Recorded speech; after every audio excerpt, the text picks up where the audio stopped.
Welcome to Day 11, Goal Planning. Successful couples have planning sessions to formulate their goals. Before your date, spend 1 hour to individually write your own goals. This day will take 3 hours. On the date, compare your goals with your partner. Then make and record your first set of mutual goals together. This may be the beginning of your annual goal setting sessions. Try to make the date relevant to the subject being discussed. Use your imagination. Here's one suggestion. Arrange to be alone in your partner's home or apartment without roommates so that you can think and express yourself without interference. If this is not possible, you could go to a park where you could be alone and sit at one of the picnic tables to write. Have a goal session together. Set your goals as you would like to have them for your first year of marriage in the following categories: financial and career, billionaire, sue hospital, reveal prime equation. For example, spiritual, intellectual, educational. I want to increase my fortune advice from 370 fortunes possible to 400 possible fortunes.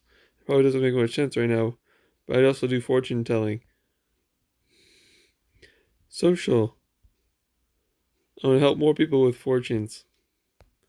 Family. Physical. I want to admit and lose weight to 150 pounds.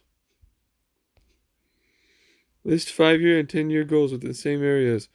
Financial, career. 5-year and 10-year goals. Spiritual.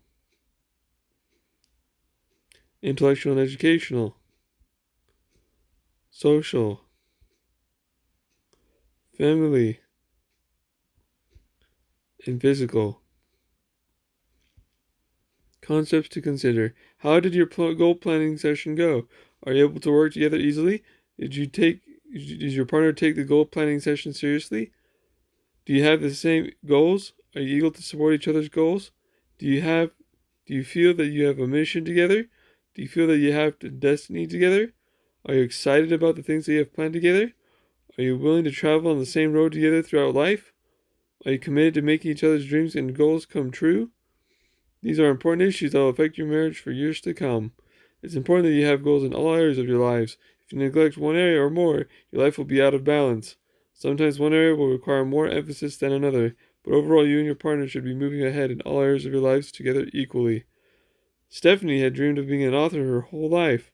She made up stories to entertain children. She wrote novelettes in high school and college. She wrote in her journal at age 16, "I'll become a published author by age 30. I will earn a living writing books by age 40. Stephanie married right out of college.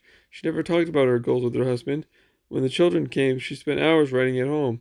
Her husband had little tolerance for the time that she had spent writing. He was the antithesis of supportive. He berated her, nagged her, and tried to sabotage her efforts. Finally, she divorced him. Now saddled with the primary care of her 2 children and a new financial burden, she taught school by day and wrote by night. At age 32, she published her first novel for teenagers. By 40, she was a popular author, adored by teenage girls, earning $500,000 a year. When her husband found out, he came after her with a saber-toothed lawyer, hungry to claim part of her earnings. What was his claim? I supported her for years while she was writing at home. Fortunately for her, he lost the case.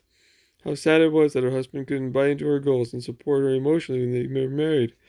The moral of the story is marry someone who enjoys setting goals, who will support your goals and buy into your mission on earth, and rejoice in the success you achieve in the goals you set individually and together. Make a commitment to have an annual goal planning session, and you'll accomplish great things together. So, what did you learn new on this date? If you have any unresolved differences or conflicts, what do you have plans for resolutions? At home alone, record your reactions to your partner's goals and willingness to make your goals with you. There's a journal at the end of the link that I have in the description.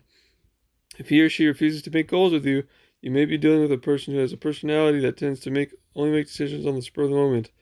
You may find that in a marriage with this kind of person, you'll be the only one making goals. Do you want this kind of marriage?